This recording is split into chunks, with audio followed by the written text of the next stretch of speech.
Salut tout le monde, c'est David. J'espère que vous allez bien et soyez les bienvenus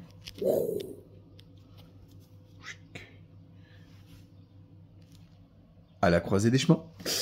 Aujourd'hui, j'aimerais répondre à un commentaire qui m'a été fait. Alors, je vois déjà les gens, oui, mais attends, t'as qu'à pas répondre aux commentaires, envoie-les chier, etc. Non, non, non, non. J'aime la discussion. C'est ok d'avoir de ne pas être d'accord avec moi, il n'y a pas de problème. Par contre, lorsque les commentaires sont faits de manière assez désagréable, j'ai envie d'y répondre tout simplement parce que le but c'est de faire évoluer le débat. Dans ce commentaire, il est dit par rapport à ma vidéo sur les gens qui n'ont pas respecté les règles de tri dans le camping, bah dans ce cas-là, t'acceptes leur pognon, bah dans ce cas-là, tu n'as qu'à pas les accepter, etc. Alors la première chose, c'est d'un point de vue légal. Tu n'as pas le droit de refuser quelqu'un dans ton commerce. C'est interdit. Tu n'as pas le droit de refuser de vendre à quelqu'un. Ça s'appelle de la discrimination. Voilà. C'est comme ça.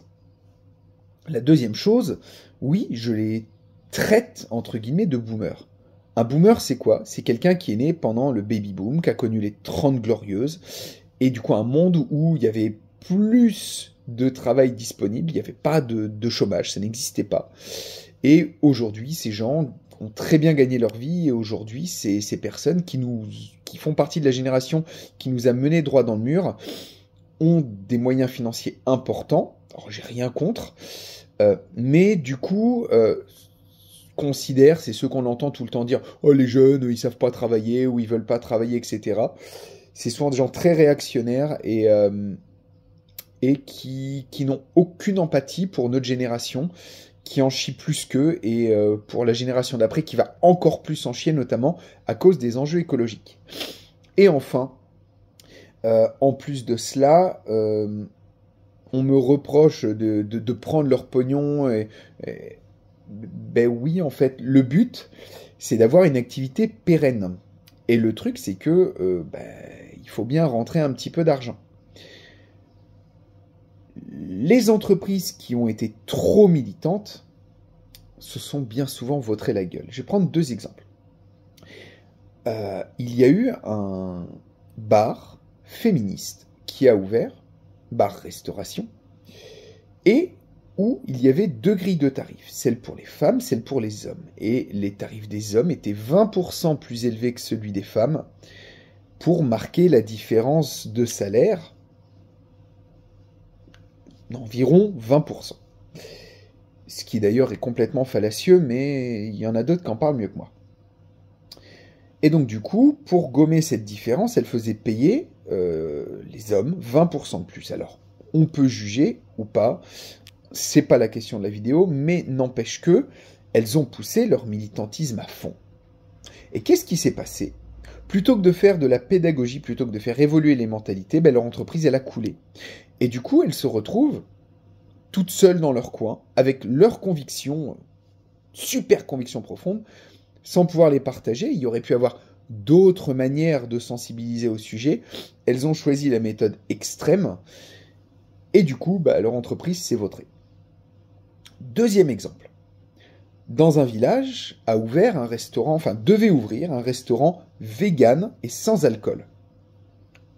On peut juger ou pas les véganes, on peut juger ou pas les personnes qui ne veulent pas du tout boire d'alcool, mais c'est un point de vue militant. Et quand on crée une entreprise, si on a ce point de vue militant, qu'est-ce qui s'est passé? Ils n'ont jamais pu ouvrir parce que l'étude de marché a fait que c'était pas bon, ils allaient couler. Les banques n'ont pas voulu suivre, et du coup leur projet n'a jamais vu le jour, et il a été remplacé par un resto traditionnel. Je ne sais pas s'il marche ou pas, mais en tout cas, qui lui a pu ouvrir. Tout ça pour dire que le but qu'on a chez nous, c'est de faire évoluer les mentalités. On m'a reproché, notamment dans ce commentaire, que les méthodes que je voulais employer étaient pas les bonnes. J'ai jamais dit que j'allais employer ces méthodes. J'ai volontairement pris des méthodes extrêmes parce que je n'arrive pas à trouver d'idées pour faire en sorte que les gens fassent le tri, pour les sensibiliser au tri. Et croyez-moi, on a essayé beaucoup, beaucoup de méthodes pour sensibiliser les gens au tri, qui est la base. On pourra même dire que ça ne sert à rien, mais c'est la base de l'écologie, l'extrême base. Et même ça, les gens n'en ont que faire. Alors je dis les gens, ces gens-là. J'ai beaucoup de gens aussi qui jouent le jeu. Et donc du coup, effectivement, j'ai exprimé mon point de vue par rapport à ça, j'étais énervé, c'est toujours le cas, c'est le genre de comportement qui m'énerve, parce que tout simplement, il y a des règles à respecter en société. Moi, quand le tri n'est pas fait dans mon camping, je peux prendre une amende. C'est déjà arrivé. Je dois remettre les mains dans les poubelles pour retrier, donc oui, je vais dire ce que j'ai envie par rapport à ça. Je veux que les gens fassent le tri, j'emploierai les méthodes qu'il faut. Et si on veut faire évoluer la société, ce n'est pas en fermant les yeux et en s'enfermant dans notre bulle qu'on va réussir à faire évoluer les choses. Le militantisme, c'est bien. Trop de militantisme, ça ne fonctionne pas. Je vais rebondir aussi par rapport à ça sur le fait que donc dans une semaine, je serai à un salon de l'autonomie à Paris, dans moins d'une semaine maintenant, où je vais parler avec des gens de Radio Courtoisie, radio classée à l'extrême droite, extrême droite, hein, et je vais leur parler d'autonomie, je vais leur parler de mon projet, tout simplement parce que je ne me ferme à aucune possibilité de faire avancer les choses vers une société que je considère plus éthique, plus écologique, plus humaine. Et si demain je dois aller sur France Inter, si je dois aller sur n'importe quelle radio, média, qu'importe lequel, même si je dois aller, je sais pas, à un meeting d'Europe Écologie Les Verts ou de Méluche pour parler de projets d'autonomie, d'écologie, etc., ou de tout autre sujet, moi de toute façon je suis inclassable, droite, gauche, extrême droite, extrême gauche, je me suis fait traiter de facho, je me suis fait traiter de bobo écolo, je me suis même fait traiter de woke. J'ai pas de problème là-dessus. Je ne reste pas enfermé dans ma bulle de confort. Je veux faire évoluer la société à ma toute petite échelle. Attention, c'est hyper modeste, hein. Je suis une toute petite chaîne. J'ai une toute petite influence. J'en ai aussi une dans mon camping. Et j'ai vraiment envie de faire évoluer les choses par rapport à mes convictions, par rapport à ma façon de voir le monde. Et pour ça, je pense qu'il faut parler à tout le monde et s'énerver un petit peu quand il faut, quand je vois les comportements des gens que j'ai vus là. Mais je ne m'empêcherai pas d'accueillir qui que ce soit parce que je pense que c'est le meilleur moyen de faire évoluer les choses dans le bon sens. Si vous avez des convictions mais que vous les gardez pour vous, comme le font par exemple, là en l'occurrence avec un commentaire que j'ai eu récemment, comme le font par exemple les véganes, si ils se coupent des autres, qu'ils accusent, qu'ils critiquent les autres, sans chercher à faire évoluer les choses, et en se disant, puisque c'est ça, on exclut toute personne qui ne pense pas comme nous, on peut les critiquer, mais si on les exclut, en fait, finalement, on se retrouve avec le fait que les véganes représentent 0,5% des personnes, et je pense même que ça fait l'effet inverse.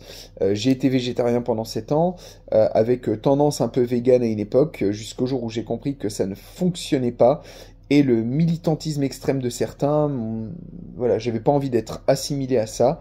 J'ai un peu fait marche arrière et je suis parti sur plutôt un régime flexitarien. Je mange de la viande 1 ou 2 fois par semaine, 3 fois des fois les grosses semaines. Et voilà, moi ça s'arrête là. Bref, arrêtez d'amener tout à l'extrémisme de votre point de vue. Vous ne ferez jamais évoluer la situation. Et pour terminer, j'ai encore des gens qui m'ont dit qu'ils ont été désabonnés. C'est un bug YouTube ou je ne sais pas quoi. Pensez à vous réabonner si ce n'est pas le cas. Si vous découvrez cette chaîne, n'hésitez pas à vous abonner. Et enfin, un tout petit mot du sponsor de cette vidéo. Le t-shirt, ici, La Croisée des Chemins, vous indique le nom du sponsor. Mon sponsor, c'est La Croisée des Chemins, à savoir mon chez-moi, puisque je ne veux pas de sponsor externe. Donc mon sponsor, c'est mon entreprise. Et si vous avez envie de passer un bon moment en vacances dans un camping qui est très apprécié par ses vacanciers, dans lequel vous passerez un bon moment, et vous vous ferez engueuler si jamais vous ne faites pas le tri, Je plaisante bien sûr, j'engueule pas les gens, mais je leur fais gentiment remarquer. Si vous voulez venir me rencontrer, discuter, passer un moment comme je viens de passer ce matin avec deux vacanciers très agréables avec lesquels on a même peut-être une idée de projet en commun, eh bien n'hésitez pas à venir, on passera un bon moment et n'hésitez pas également à nous suivre sur Facebook puisqu'on a une page Facebook, La Croisée des Chemins, camping ferme écologique en Normandie. Portez-vous bien et à très bientôt à la croisée des chemins.